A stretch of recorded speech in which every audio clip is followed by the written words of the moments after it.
Assalamualaikum warahmatullahi wabarakatuh. Salam sejahtera untuk kita semua. Yang kami hormati Ibu Asis Profesor Nur Eka Kusuma Hindrasti, MPD, selaku dosen pengampu mata kuliah struktur perkembangan hewan. Adapun materi kami pada hari ini yaitu tentang sistem urogenital. Dengan anggota kelompok ada saya sendiri, Rizka Nurdiana selaku moderator, kemudian ada Afia Cahya Amalta Putri, Napita Naibaho, Raudatul Izzah, Jelas Butonga, dan Siskawanda Haryanti. Baik, untuk materi yang pertama tentang tipe ginjal akan dijelaskan oleh Raudatul Izzah. Kepada Raudatul kami persilahkan. Baik, terima kasih kepada moderator. Di sini saya izin menjelaskan tentang tipe ginjal pronefros, mesofros, dan metanefros. Yang pertama itu ada pronefros, yaitu bentuknya bersegmen, letaknya jauh ke dalam rongga tubuh, tidak memiliki glomerulus, setiap unit memiliki satu nefrotosme yang bermuara ke arah selang. Muncul pertama kali saat embrio pada reptilia, avis, dan mamalia, hanya tampak sementara pada embrio. Kemudian menghilang pada ikan dan amfibi, hilang saat dewasa. Yang kedua itu ada mesonefros, yaitu ginjal mesonefrik. Saluran sperma dan saluran mesonefrik membawa urin atau sperma, saluran reproduksi pada urinari bersatu.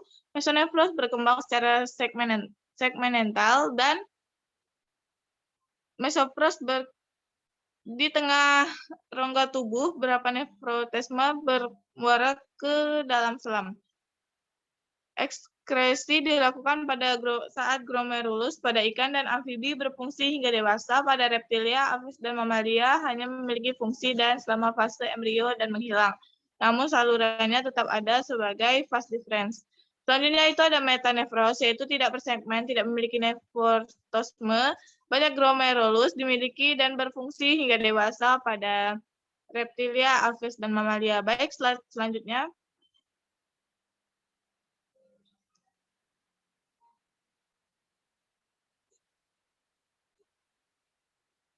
Selanjutnya itu ada sistem ekskresi pada ikan, yaitu dengan bentuk memanjang atau apostrofos dan berwarna kemerah-merahan. Mekanisme ekskresi ikan yang hidup di dalam air tawar dan air laut itu berbeda. Ikan yang hidup di air tawar mengekskresikan anomia dan aktif menyerap oksigen melalui insang, serta mengeluarkan urin di dalam jumlah yang besar. Sebaliknya, ikan yang hidup di air laut akan mengekskresikan amonia melalui urin yang jumlahnya sedikit. Selanjutnya itu ada sistem ekskresi pada katak, yaitu sistemnya adalah dengan menonjol atau epitopros yang terletak di kanan kiri tulang belakang, ginjal berwarna merah kecoklatan. Ginjal sebagai alat penyaring akan mengeluarkan zat sisa, yaitu garam-garam mineral dan cairan dari darah. Saluran ekskresi katak merupakan sepasang saluran yang akan bermuara di kloaka. Baik, sekian penjelasan dari saya kembalikan kepada moderator. Baik, terima kasih Raudatul Izzah. Selanjutnya, mengenai struktur ginjal pada mamalia dan sistem reproduksi akan dijelaskan oleh Siskawanda Haryanti. Pada Siska dipersilahkan.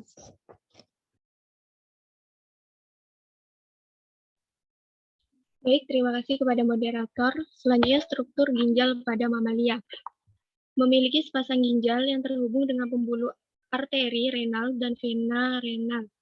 Urin yang dihasilkan oleh ginjal akan melewati saluran yang disebut ureter, yang akan bermuara ke kandung kemih.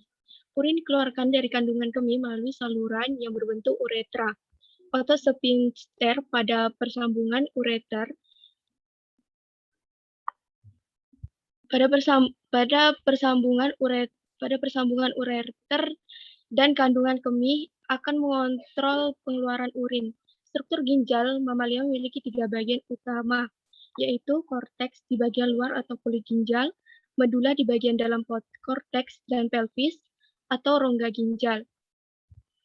Nefron adalah unit fungsional yang terkecil ginjal yang terdiri atas saluran tunggal panjang dan memiliki bagian pembuluh yang menggelembung disebut glomerulus yang diselubungi oleh kapsula Bowman.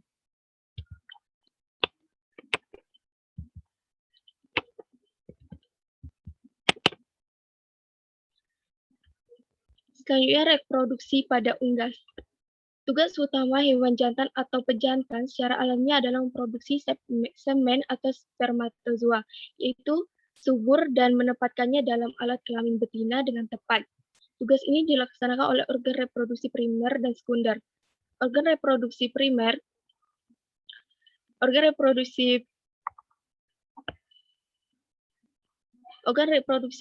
pada hewan jantan yaitu testis, sedangkan organ reproduksi sekunder terdiri dari epidermis, vas deferens, uretra, kelenjar vesicularis, kelenjar protaste, dan kelenjar bulbouretralis atau Cowper dan penis. Secara alamiah, fungsi esensial dari seekor pejantan adalah penghasil sel kelamin jantan atau spermatozoa yang cukup, aktif dan intertil, serta secara sempurna mampu meletakkannya ke dalam saluran reproduksi betina.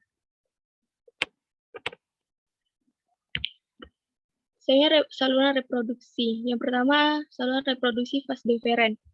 Vas deferens atau cauda epididymis adalah pita berotot yang pada saat ejakulasi mendorong spermatozoa dari epididymis ke ductus ejaculatoris dalam uretra prostatik. Vas deferens meninggalkan ekor epididymis bergerak melalui kanal inguinal yang merupakan bagian dari korda spermatik dan stretching inguinal internal memutar ke belakang, memisah dari pembuluh darah dan saraf dari korda. Yang kedua, epidermis. Epididymis adalah suatu struktur yang memanjang yang bertaut rapat dengan testis. Epididymis mengandung ductus epididymis yang sangat 14 berliku-liku dan mencapai panjang lebih 40 meter. Jantan dewasa dan kurang lebih 60 meter pada babi dan 80 meter pada kuda. Epididymis dapat dibagi atas kepala, badan, dan ekor. Kepala atau caput epididymis membentuk suatu penonjolan dasar dan agak berbentuk mangkok yang dimulai pada ujung proksimal testis. Baik, mungkin itu saja yang dapat saya sampaikan. Saya kembalikan kepada moderator. Baik, terima kasih Siska. Selanjutnya mengenai saluran reproduksi ini akan dilanjutkan oleh Afia Cahya. Kepada Afia, dipersilahkan.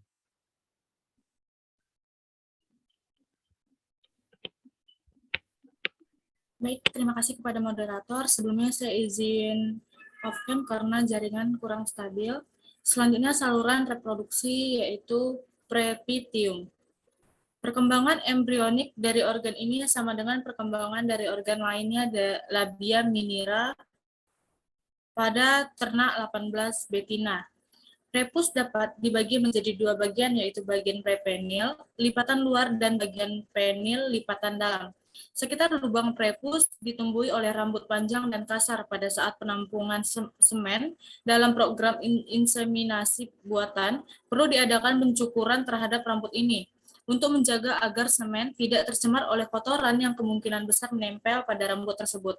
Yang keempat ada skrotum. Skrotum ini adalah kulit berkantung yang ukuran, bentuk, dan lokasinya menyesuaikan dengan testis yang kandungannya kulit.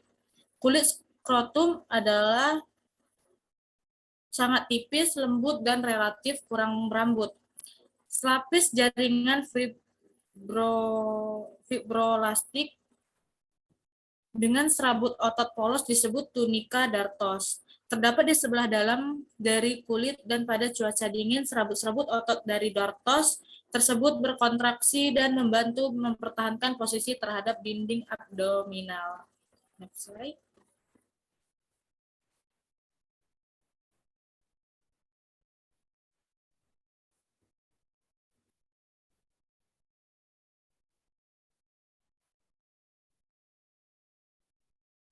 Nah, selanjutnya sistem reproduksi hewan jantan. Ada testis. Testis ini dia berjumlah sepasang terletak pada bagian atas di abdominal, ke arah punggung pada bagian anterior akhir dari ginjal dan berwarna kuning terang. Berbeda dengan hewan lainnya, testis unggas ini dia terletak di dalam skrotum dengan fungsinya menghasilkan hormon kelamin jantan yang disebut androgen dan sel gamet jantan yang disebut dengan sperma. Yang kedua, epididymis.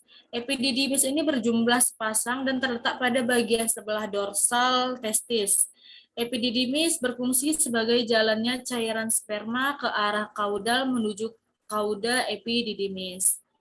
Next slide.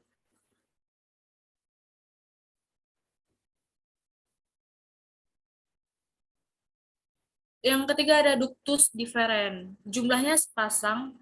Pada ayam jantan muda kelihatan luxus dan pada ayam jantan tua tampak berkelok-kelok. Letaknya itu ke arah kaudal, menyilang ureter dan bermuara pada kloaka sebelah lateral uredeum. Yang keempat ada organ kopulasi. Pada unggas ductus differens berakhir pada suatu lubang papila kecil yang terletak pada kloaka. Papila kecil ini merupakan radimeter dari organ kopulasi. Alat kopulasi pada ayam berupa papila atau penis yang mengalami rudimenter, kecuali pada itik yang berbentuk spiral dan panjangnya itu 12-18 cm. Selanjutnya saya kembalikan kepada moderator.